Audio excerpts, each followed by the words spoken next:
और इस बीच एक और बड़ी खबर आपको बता दें। बड़ी खबर है बिहार विधानसभा चुनाव से जुड़ी हुई। बिहार चुनाव के पहले चरण में 65.08% वोटिंग हुई है। चुनाव आयोग ने फाइनल जो आंकड़ा है वो जारी कर दिया है।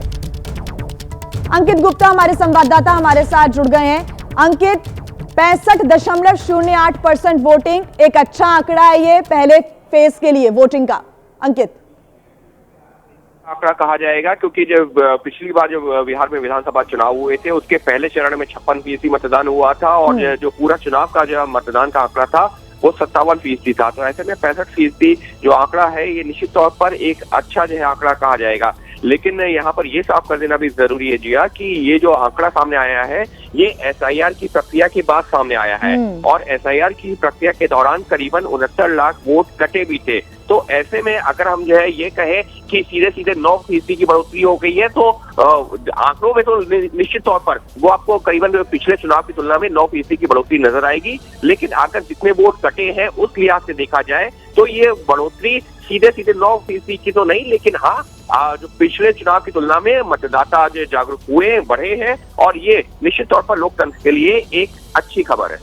बिल्कुल अंकित, चुनाव आयोग की तरफ से अब जो आधिकारिक आंकड़ा जारी कर दिया गया है, हालांकि देखना होगा कि पॉलिटिकल पार्टीज की तरफ से उसको लेकर अब क्या रिएक्शन सामने आता है, क्योंकि कई बार जो बम्पर वोटिंग होती है उसके कई मायने भी निकाले जाते हैं। अंकित, देखिए निश्चित तौर पर जो है और वो रिएक्शन सामने आने भी लगे हैं दोनों ही पक्षों के।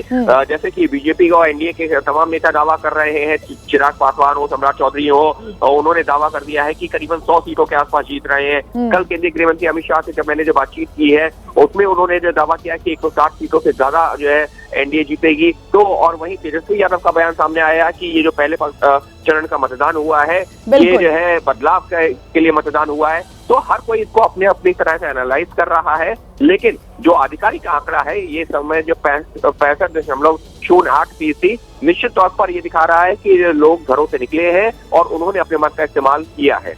इसके पीछे के जो रीजन है अंकित वो क्या बताए जा रहे हैं कि छठ की वजह से अमूमन सभी अपने घर पर थे और वोट करने के बाद ही घर से निकले।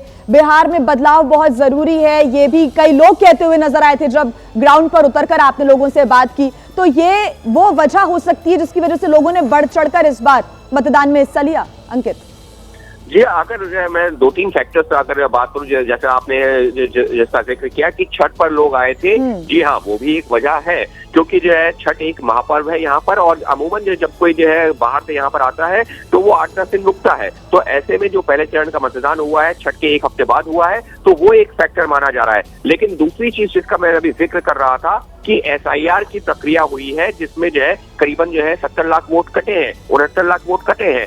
उसके चलते जो वोटिंग जो है वो फैक्टर्स आपने बताया अंकित कि ये जो आंकड़ा है इसी वजह से एक अच्छा आंकड़ा भी माना जा रहा है। हालांकि एसआईआर के बाद ये वोटिंग हुई है उसके बाद ये आंकड़ा आया है। हालांकि और क्या रिएक्शंस आते हैं पॉलिटिकल पार्टीज की तरफ से उस पर भी हमारी नजर आएगी।